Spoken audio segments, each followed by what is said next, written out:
Bonjour à toutes, bonjour à tous. Que vous soyez ici, ailleurs, nous partageons ensemble un sabbat. Donc nous partageons un moment théoriquement de joie. Je vais essayer de lire sur les yeux cette joie, à défaut de voir les sourires.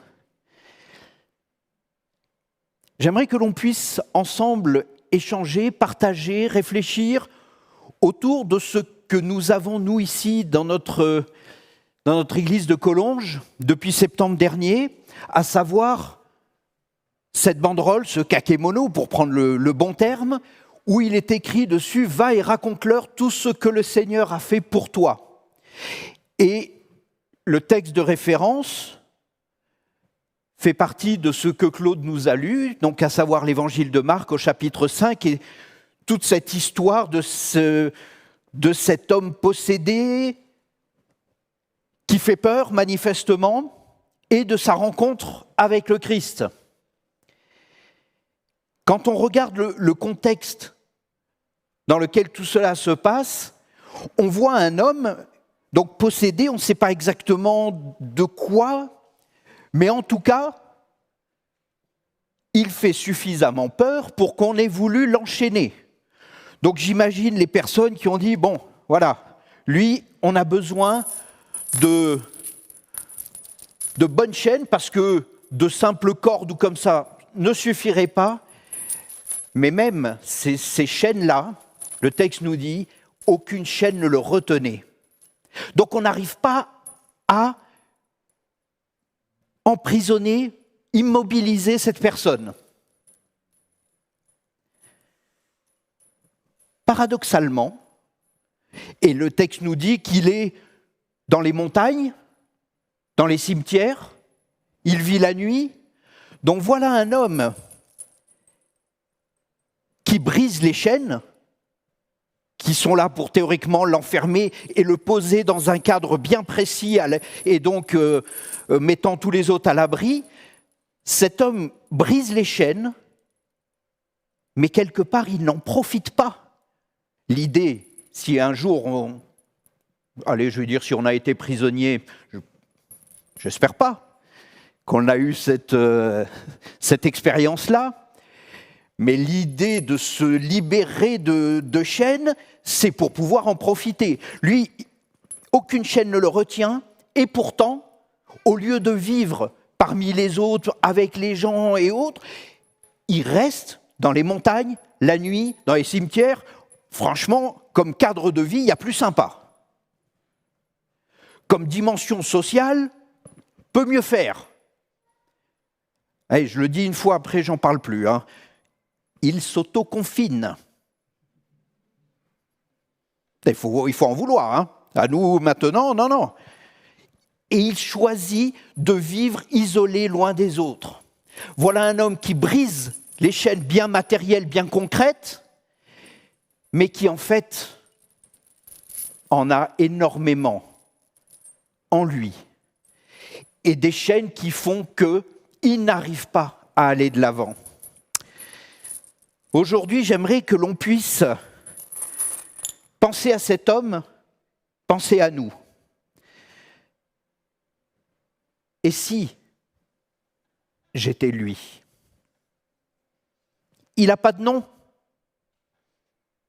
Et si je mettais le mien? Et si moi aussi je vivais peut-être avec des chaînes très visibles, parce que j'ai une pathologie, parce que j'ai un handicap, parce que j'ai une addiction. Mais est-ce que je n'aurais pas aussi des chaînes moins visibles, mais qui, en fait, m'empêchent d'être réellement libre et de vivre pleinement? J'aimerais qu'on puisse imaginer, évoquer 2-3 de ces chaînes que l'on pourrait avoir, et en particulier des chaînes d'ordre spirituel. Nous qui sommes ici, ou chez nous, ou quel que soit l'endroit, mais dans une chapelle, même si ici physiquement, mais le moment que l'on vit, ma chapelle, mon église, et peut-être ma chambre, mon salon, une pièce ou autre. J'aimerais évoquer une première chaîne spirituelle.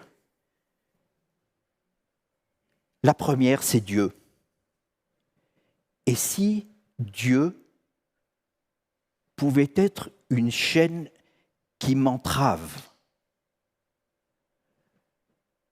Alors je vais un tout petit peu préciser, parce qu'à ce stade, normalement, c'est bien parce qu'il n'y a pas de pierre par terre, sinon j'en aurais reçu. C'est tant mieux qu'il n'y en ait pas. Ça m'arrange. Non, pas Dieu, pas le Dieu de la Bible, pas le vrai Dieu, mais peut-être ma conception de Dieu peut m'enchaîner. Si je vois en un Dieu distributeur automatique, qui fait que je demande, il donne, alors il fait son job.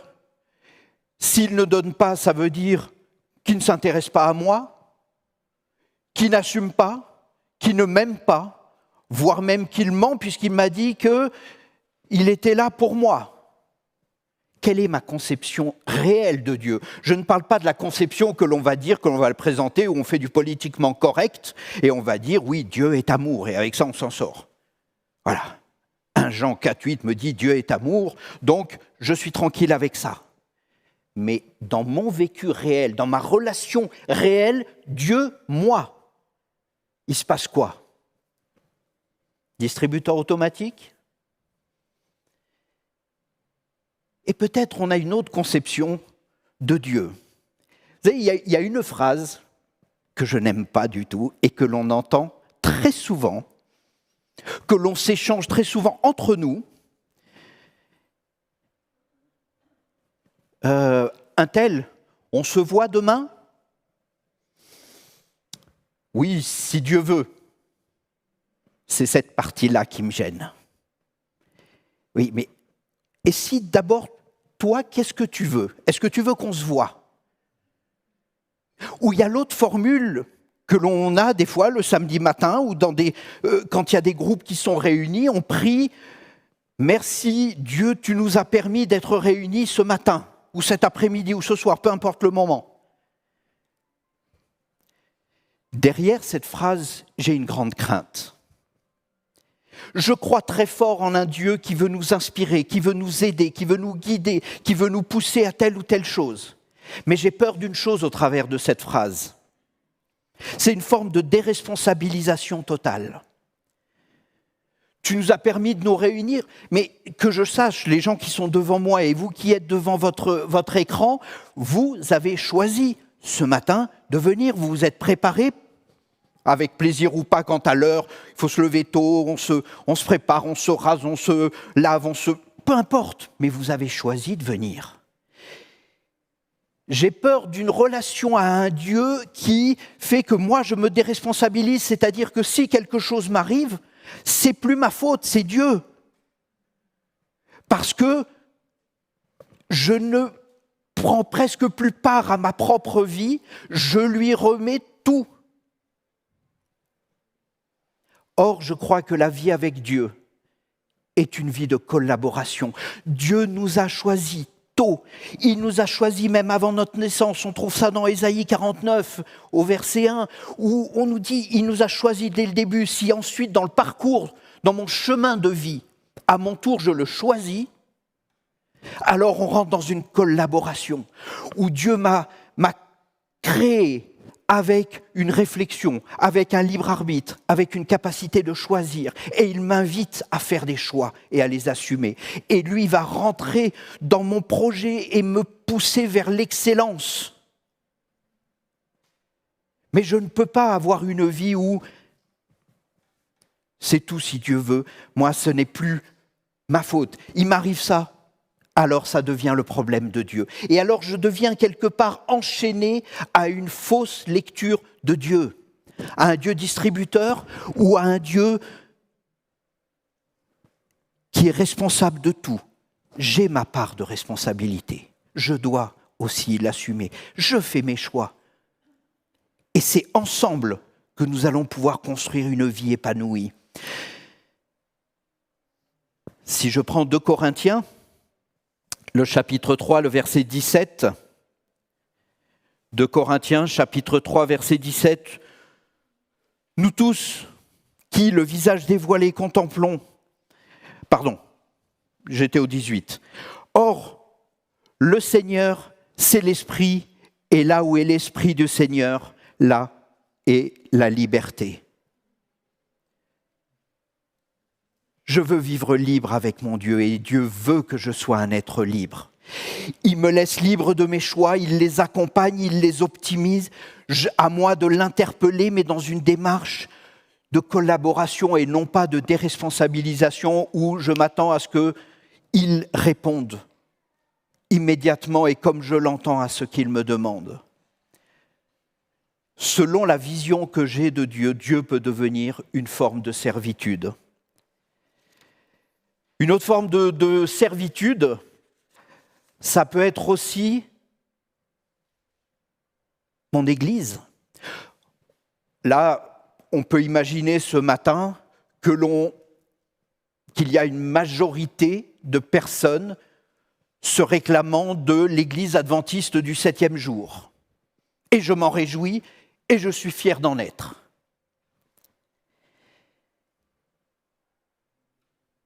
Mais l'Église peut devenir aussi une chaîne qui me bride. Elle peut l'être selon la conception que j'en ai. Elle peut l'être si dans ma relation à l'autre, alors mon choix religieux me bloque et me fait penser et ressentir que non, je ne vais pas aller côtoyer ce membre de ma famille qui est athée. Parce que, qu'est-ce qu'il peut m'apporter, lui qui n'a pas rencontré Dieu ? Alors oui, moi je peux lui apporter. Mais lui, que peut-il m'apporter ? Alors je vais peut-être encore moins fréquenter, parce que lui, j'ai quelque part pas le choix, mais mon voisin, catholique, qu'est-ce qu'il pourrait m'apporter ? Non, parce qu'on m'a dit que je ne suis pas du monde, je ne vais pas me mélanger avec d'autres qui pensent différemment. Et selon la conception que j'ai de ce que je vis et ce que je crois, alors je bascule dans une forme d'orgueil spirituel qui crée une chaîne qui m'empêche d'être épanoui et qui m'empêche d'être dans une dimension d'ouverture à l'autre. Alors je ne parle pas de mon collègue de bureau, témoin de Jéhovah, ou de ce boulanger avec qui j'ai parlé une fois, qui médite, c'est vrai, mais en s'appuyant sur des lectures qui ne sont pas la Bible, mais qui va s'appuyer sur du Mathieu Ricard, du Christophe André, du Pierre Rabhi, ou comme ça. Vous chercherez les noms, si ça ne vous parle pas. Ah oui, mais ce n'est pas comme ça qu'il faut faire, parce que moi je sais ce qu'il faut faire. Selon la conception, selon mon vécu religieux, alors ma religion peut être une chaîne qui m'entrave dans ma vie spirituelle. Si je prends Ésaïe au chapitre 54, le verset 2, Ésaïe 54, verset 2, « Agrandis l'espace de ta tente, qu'on déploie les toiles de tes demeures. Ne les mélange pas, allonge tes cordages, affermis tes piquets. » Je crois et je suis heureux et fier d'être pasteur de l'Église adventiste. Mutuellement. J'ai à recevoir de mon voisin, quelle que soit sa dénomination, du membre de la famille, de mon partage. Sinon, quelque part, je m'enferme dans mes montagnes, dans ma nuit, dans mes cimetières, où je vis, où je me sens quelque part protégé. Jésus est allé au contact de tous. Il a échangé avec tous. Bien sûr qu'il a partagé un enseignement, mais il a échangé avec tous. Et je crois vraiment en l'importance d'affermir nos convictions, mais de donner de l'espace à notre vie spirituelle, à notre vie relationnelle. Peut-être une troisième chaîne que l'on pourrait avoir.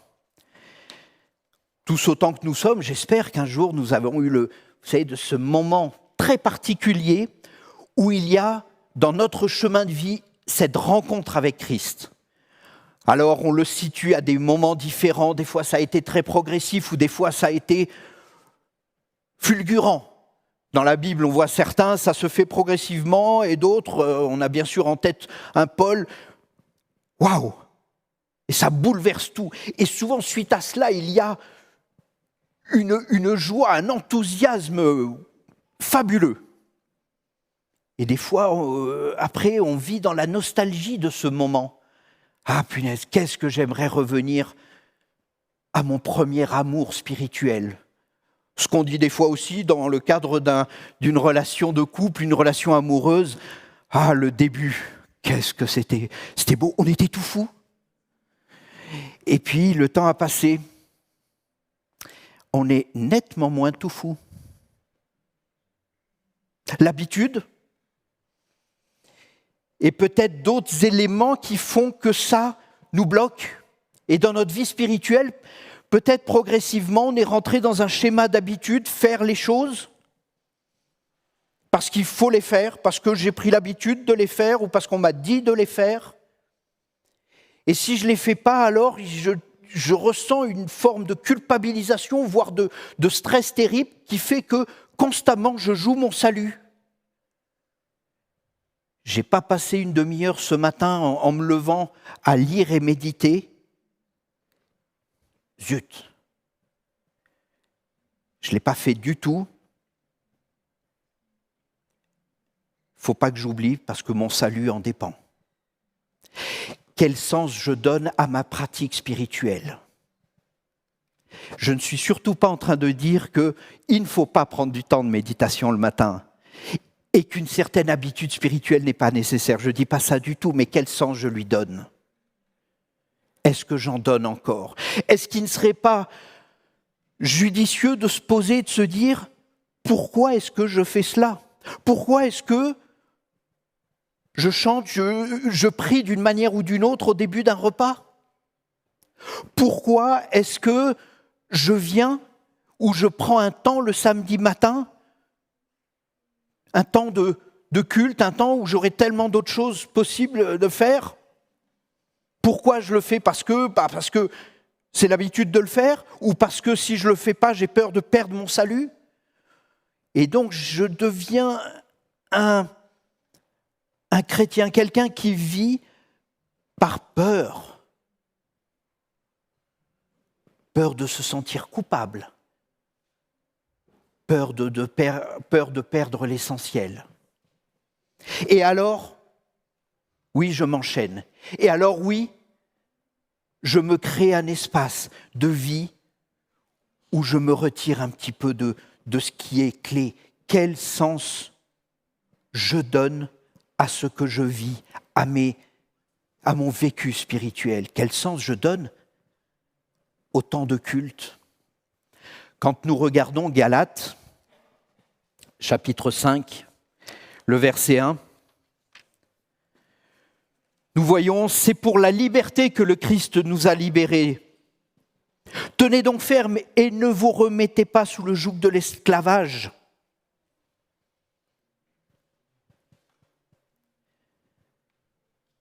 Et si j'essayais de retrouver, si tant est que je l'ai perdu, si ce n'est pas le cas, magnifique, mais de retrouver cette pleine liberté, de retrouver cet enthousiasme que j'ai pu avoir au début peut-être de ma vie spirituelle, de retrouver cette joie pleine et de mettre de côté ce qui peut m'enchaîner et que les uns et les autres ne verront pas, mais qui, si je fais le point sur moi-même, et il est important d'être honnête vis-à-vis de nous-mêmes, où est-ce que j'en suis? Quels sont les éléments qui m'enchaînent réellement? Si nous repartons dans Marc 5, la suite donc du verset qui, du moins quelques versets après ceux qui nous ont été lus, Donc nous avons laissé cet homme qui dit à Jésus, ne me tourmente pas parce que j'ai un schéma, à la limite un cadre de vie qui me convient. Qui me convient. C'est peut-être pas l'idéal, mais ça me convient. Et je peux avoir cette réaction où je ne veux pas me laisser interpeller parce que, après tout ce que j'ai construit, mon relationnel à Dieu, qui est ce qu'il est, mon relationnel à ma vie religieuse, mon relationnel à ma vie, à mes habitudes spirituelles me conviennent. J'ai pas envie d'en changer, j'ai pas envie d'être bouleversé. Donc, Jésus ne me tourmente pas. Ce que l'on retrouve dans l'interprétation de cet homme envers Jésus. Pourquoi te mêles-tu de mes affaires, Jésus, fils de Dieu ? Je t'en conjure au nom de Dieu, ne me tourmente pas. Et un petit peu plus loin, quand Jésus a fait un miracle en lui et l'a libéré de tout cela, l'a libéré pas des chaînes bien physiques, mais des chaînes qu'il s'était auto-posées, imposées, il lui dit, donc, comme il montait dans le bateau, celui qui avait été démoniaque le suppliait de le garder avec lui. Il ne lui permit pas, mais il lui dit, va-t'en chez toi, auprès des tiens, et raconte-leur tout ce que le Seigneur a fait pour toi, comment il a eu compassion de toi. Il s'en alla et se mit à proclamer dans la Décapole tout ce que Jésus avait fait pour lui, et tous étaient étonnés. Le chrétien, parce que cet homme est devenu, de par cette rencontre, de par ce moment, il est devenu chrétien. C'est-à-dire quelqu'un qui en réfère à Christ. Donc quelqu'un qui est libre, parce que là où est l'Esprit du Seigneur, là est la liberté. Il a pu sortir de son cadre. Montagne, nuit, cimetière. Les chaînes qui étaient, non pas physiques, mais les autres étaient tombées. Il a pu aller. On nous parle pas de ce qu'il a fait chez lui. Va-t'en chez toi. Mais on ne connaît pas le résultat. On n'a pas un devoir de résultat en tant que chrétien. Mais on a un devoir d'aller, d'être des vrais chrétiens, donc des gens actifs, des gens debout qui marchent. On ne nous parle pas de vitesse.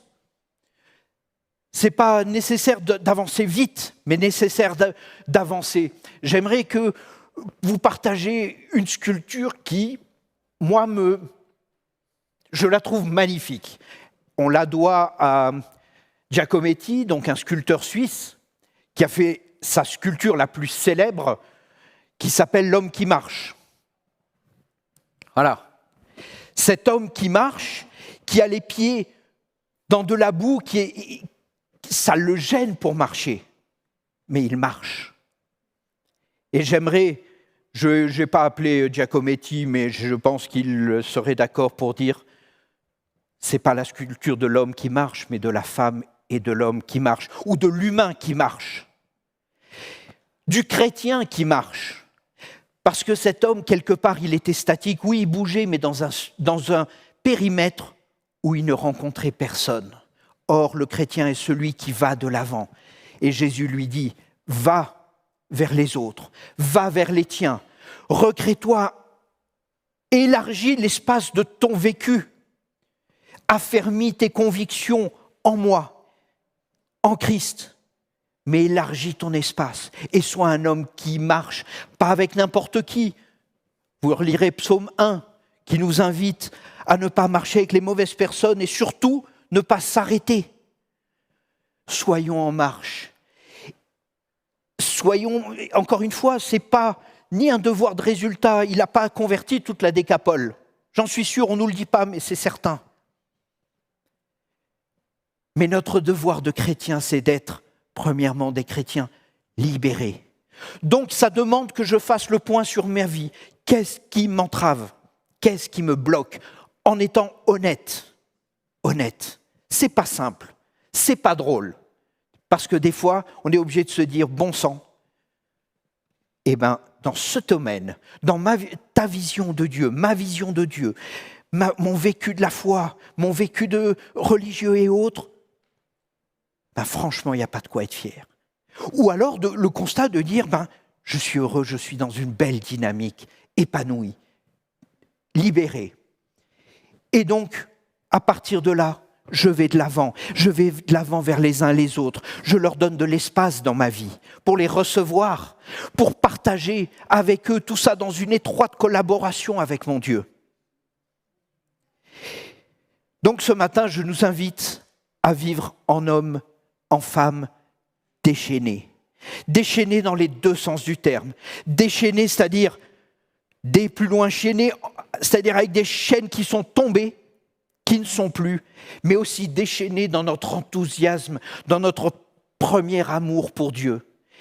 Et donc le fait de l'être doublement nous permet d'aller les uns vers les autres, de s'enrichir mutuellement, d'être des femmes, des hommes, des chrétiennes, des chrétiens qui marchent envers et contre tout, qui vont de l'avant et qui sont heureux de cela dans un vécu magnifique et étroit avec notre Seigneur.